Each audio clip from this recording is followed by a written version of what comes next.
আমার বোনরা শুনছে তো? বিবাহিত ভাইরা শুনছেন তো? তোমরা অবিবাহিতরা শুনছো তো? আমি তোমাদেরকে আজকে এমন এক গল্প শোনাচ্ছি গতকালের, যেটা তোমার সারা জীবনের শিক্ষণীয় হতে পারে। আর আজকের দিনে আমি বিলিভ করি, যদি আমি এরপর আর একটা বক্তব্য না দিই, একটা হাদিস, একটা আয়াত না বলে যদি ওয়াখির দাওয়ানা আলহামদুলিল্লাহি রাব্বিল আলামিন বলে চলে যাই, আমার এখানে আসা সার্থক। যদি তোমরা বুঝতে পারো আমার কথা, তোমরা মনোযোগ দিয়ে শোনো। গতকাল এমন একটা প্রশ্ন আসছে আমার কাছে, আমি তালাক সম্পর্কে কথাটা মনোযোগ দিয়ে শুনবেন। এখানে অবিবাহিত কারা আছো? হাত তোলো তো। অবিবাহিত কারা আছো?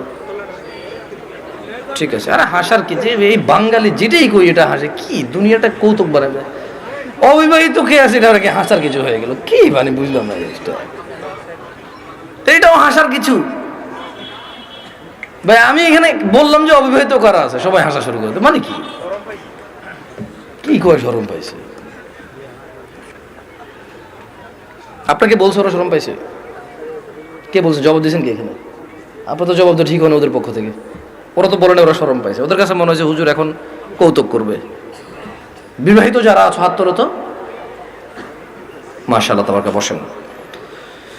তো আমি তেমন কখনো ব্যক্তিগত বিষয়ে তেমন বলি না মাহফিলে, এটা আপনারা অনেকে হয়তো জানেন যারা আমাকে চেনেন।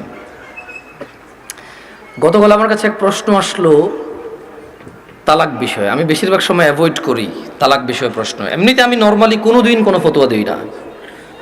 যখন নতুন নতুন বাংলাদেশে আসছিলাম আমি সৌদি আরব থেকে, তো আরও অনেক ছোট ছিলাম, রক্ত অনেক গরম ছিল, তখন আমি বিদআত শিরক এগুলো নিয়ে প্রায় ফতোয়া দিতাম, আর অনেক ভেজাল লাগতো, সত্যি কথা। আল্লাহ আমাকে আশ্রয় দিয়েছে। পরে আমার ওস্তাদরা, বড়রা যারা আছে, তারা আমাকে বললো যে জামশেদ তুমি ফতোয়া দিও না, কোরআন সুন্নাহ থেকে মানুষকে তুমি আহ্বান করো, ভালোর দিকে ডাকো, মন্দর দিকে নিষেধ করো। আল্লাহ তোমাকে যতটুকু তৌফিক দিয়েছে। ফতোয়া অনেক বিস্তর বিষয়, অনেক সিচুয়েশনের উপরে ফতোয়া চেঞ্জ হয়। দেখা যায় একই বিষয়, মানে সাবজেক্ট এক, পরিস্থিতিতে দুই রকম অ্যান্সার হয়।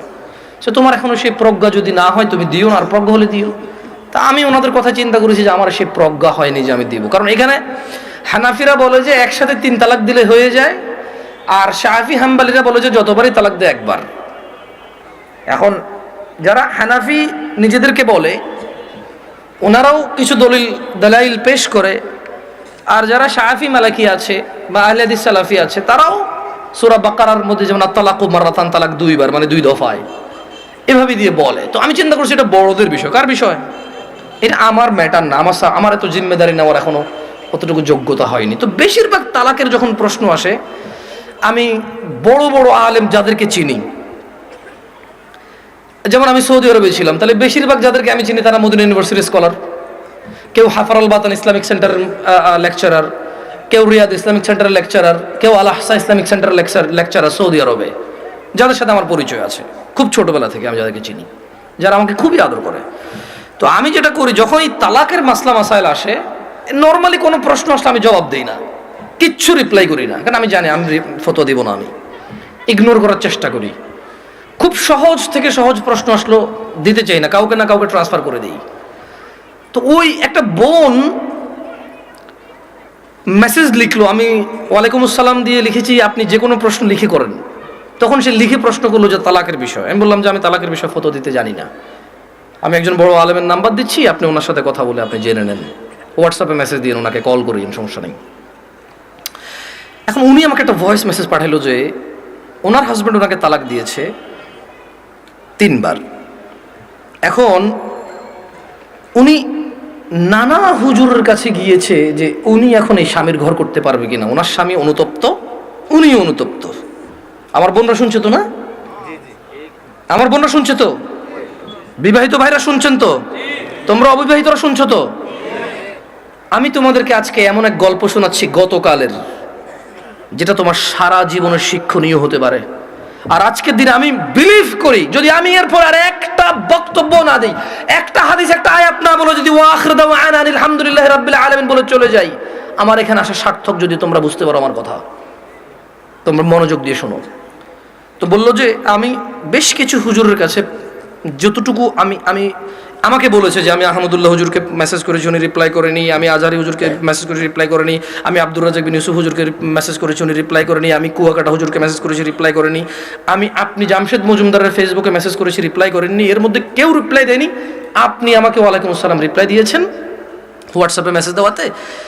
আমাকে একজন হুজুর বলল আমি আমার স্বামীর সাথে থাকতে পারবো একটা হারাম কাজের মাধ্যমে। কি কাজের মাধ্যমে? হারাম কাজের মাধ্যমে। আমি চিন্তা করলাম, হুজুর যদি বলে হারাম কাজের মাধ্যমে থাকতে পারে, তাহলে হুজুর নিজে তো এটাকে হারাম বলছে, জিনিসটা কি? তখন আমি বোনকে আর সাহস করে কিছু না বলে আমি শেখ মুস্তাফিজুর রহমান বিন আব্দুল আজিজ আল মাদানী হাফিজাহুল্লাহ, উনি সৌদি আরবে হাফারুল বাতান ইসলামিক সেন্টারে ছিল, খুব আদর করে আমাকে। আমি বললাম যে আমি একজন বড় আলেমের নাম্বার দিচ্ছি, আপনি ওনাকে কল দিয়ে আপনার মাসালাটা জেনে নেন, আমাকে আপনার পুরো কথা খুলে বলার দরকার নাই, আপনি ওনার সাথে ডিসকাস করেন। ঠিক 2 ঘন্টা বা 3 ঘন্টা পর উনি আমাকে মেসেজ দিল যে হুজুর আমি একটু আপনার সাথে কথা বলতে চাই। আমি বললাম যে আমি আপনার সাথে কথা বলবো না, আমি আপনাকে যার নাম্বার দিয়েছি যদি ওনার কথায় আপনার কিছু বুঝে না আসে তাহলে আমার কথা আপনার বুঝে আসবে না। বলে যে না হুজুর, ওনার সাথে আমার স্বামী কথা বলেছে, তবে আমার স্বামী একটা বিষয় গোপন করে কথা বলেছে, গোপন করে কথা বলার পরেও হুজুর বলেছে যে তালাক হয়ে গেছে, কিন্তু এখন আমার স্বামী হাফেজে কোরআন, আলেম পাস, আমার স্বামী বলছে তালাক হয় নাই। আমি বললাম যে ওকে, আপনি শেখকে কল করে বলেন যে আপনার স্বামীটা গোপন করেছে। বলে যে আমি ভয় পাচ্ছি ওনাকে কল দিতে, কারণ আমার স্বামী কথা বলেছে, উনি আবার কি মনে করে। আমি বলছি উনি কিচ্ছু মনে করবে না, আমি ওনাকে ফোন দিচ্ছি, আপনি কথা বলেন। ভদ্রমহিলা কথা বলবে না। তখন জোহরের টাইমের সময় হয়েছে, আমি ফোন দিলাম। এবার মানে আমার একটু মেজাজ খারাপ হয়েছে। কি খারাপ হয়েছে? মেজাজ খারাপ হয়েছে। ওই ভদ্রমহিলা আমাকে বারবার বলতে চেষ্টা করতেছে যে আমার একটা বাচ্চা আছে, যদি এখন আমরা স্বামী স্ত্রী আলাদা হয়ে যাই আমার বাচ্চাটার কি হবে? কনসার্ন কোথায়? বাচ্চা। আমি কল করলাম, কল করে বললাম আপনি তালাক হয়েছেন বা হন নাই, আমি কি এরকম কিছু বলছি? বলে যান না।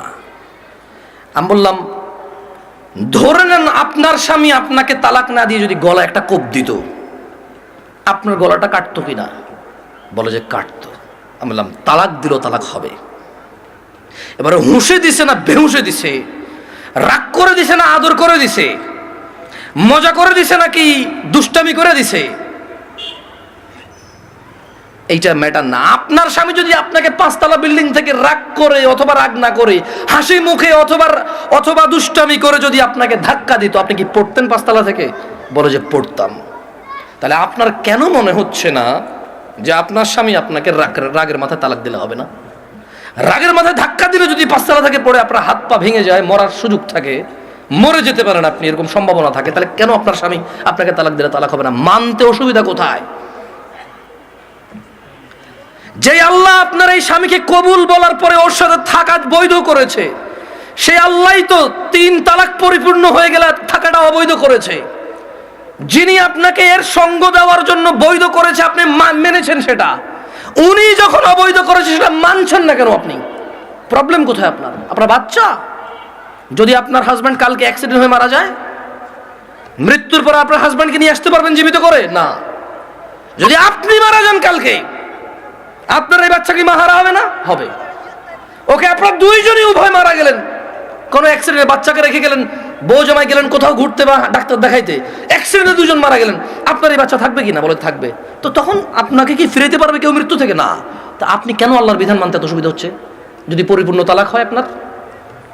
আমি বললাম শেখকে কি প্রশ্ন করেছে? বলে যে ও আমাকে বিয়ের পরে, মেয়ের বয়স মাত্র 18 বছর, ওয়াল্লাহ ভাই আমি কথা বলতাম না, আমাকে ভয়েসে বলেছে যে ভাই আমার বয়স মাত্র 18, আমার একটা বাচ্চা আছে, আমার স্বামী খুব বদমেজাজি, আমাকে তালাক দিয়েছে, এখন ও অনুতপ্ত থাকতে চাই। কত বছর বয়স মেয়ের? শুধু 18, একটা বাচ্চার মা। যে বাচ্চা, ওই বাচ্চার বয়স আমাকে বলেছে যে 3 মাস বা 3 বছর, আমার সঠিক মনে নাই, এরকম কিছু বলেছে। আমি বললাম আপনি কি মানে নিজে নিজে পছন্দ করে বিয়ে করেছেন নাকি বাবা মা পছন্দ করে বিয়ে দিয়েছে? বললো যে বাবা মা পছন্দ করে বিয়ে দিয়েছে। আমি বললাম বিয়ের আগে স্বামীকে চিনতেন না? বলে যে না। আমি বললাম আপনার স্বামী নামাজ পড়ে না, ঠিক না? বলে যে হ্যাঁ। আমি বললাম আপনার স্বামী তো নামাজ পড়ে না, ঠিক না? হ্যাঁ। আমি বললাম আপনার স্বামী হুজুর আলেম এগুলো বলে লাভ কি? হাফেজ বলে লাভ কি? ও তো নামাজই পড়ে না। ও তো ধর্মর কোনো মূল্যায়নই করে না। ও আপনাকে তালাক দেয় আবার রাখে, আবার তালাক দেয় আবার রাখে, আবার তালাক দেয় আবার রাখে, এখনো আপনাকে রাখতে রাজি আর আপনি ওর কাছে থাকতে রাজি। তো বললো যে প্রথমে একদিন তালাক দিল, তালাক দেওয়ার পর ওনার স্বামী বিলিভ করে একসাথে 3 তালাক দিলে তালাক হয়ে যায়। ওনার স্বামীর এটা দেখেন, আমি আবার বলি, এটা আমি বলছি না, উনি বলছে যে ওনার স্বামী হাফেজ এবং আলেম পাশ মেবি, বা হাফেজ এটা কনফার্ম আমি। তো বললো যে উনি জানে যে এক বৈঠকে 3 বার তালাক দিলে তালাক হয়ে যায়, কিন্তু শেখ মুস্তাফিজুর রহমান বিন আব্দুল আজিজ মাদানীকে যখন ফোন করেছে তখন উনি বলেছে আচ্ছা ধরলাম একবার, 3টাকে কয়বার ধরলাম? এক বৈঠক ধরলাম। বলে যে আপনাকে আদ দিছে? বলে যে হ্যাঁ আরেকবার দিছে। বলে যে ওটাকে আবার ধরলাম। বলে যে আদ দিছে? বলে যে সে গোপন করছে, কিন্তু সে একদিন আমাকে বলছে তোমাকে আমি তালাক দিলাম, তুমি যাচ্ছ না কেন? এই কথাটুকু শেখের কাছে সে গোপন করেছে। কি করেছে?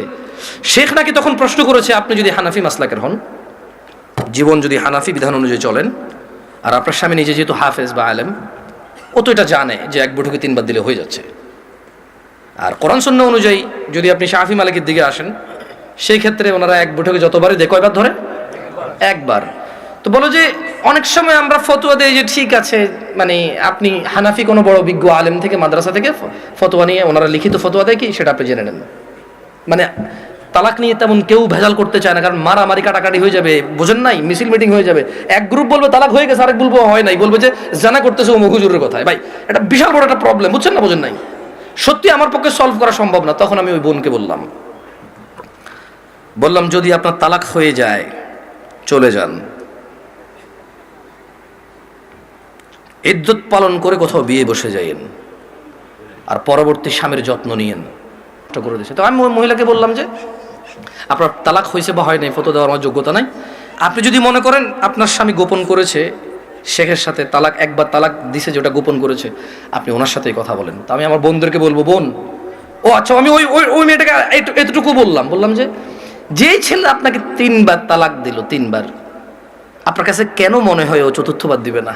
আবার আপনার কাছে কেন মনে হলো যে ও 4র্থবার দিবে না?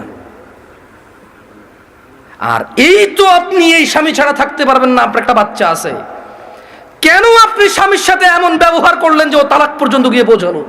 ওর উপায় কি? ওই বেচারার উপায় কি? ধরলামও খারাপ, ওর চেয়ে নিকৃষ্ট পুরুষ আর এই পৃথিবীতে আমি ধরে নিলাম। আপনি যদি ওর সাথে এমন ব্যবহার করেন যে ও তালাক দেওয়া ছাড়া রেখে উপায় নাই, একটা ঘরে আগুন লেগে গেছে, বের হবে না মানুষ বের হবে না? এই দরজা বন্ধ, সেই দরজা বন্ধ, সেই দরজা বন্ধ, জানালা দিয়ে হলো তো মানুষ বের হবে না? তা আপনি এমন এক সংসারের মধ্যে কেরেঙ্গাল লাগাই দিয়েছেন, কিচ্ছা কাহিনী লাগাই দিয়েছেন, এমন এক অশান্তি লাগাই দিয়েছেন, ও তালাক ছাড়া বেরোতে পারছে না এখান থেকে। এমন করলেন কেন? এই যে এখন কান্নাকাটি করতেছেন, এমন করলেন কেন? এই যে বলতেছেন আমি এখন ধৈর্য ধরবো, আমি আর মুখে মুখে বলবো না, আমি আর ওর অপছন্দ হয় ওর বাবা মায়ের সাথে খোটাখুটি করলে এখন আর করবো না, আমি আগে কেন ভাবেন নাই? আমি আমার বোনদেরকে বলবো তোমার স্বামী আছে, ওকে গুরুত্ব দাও।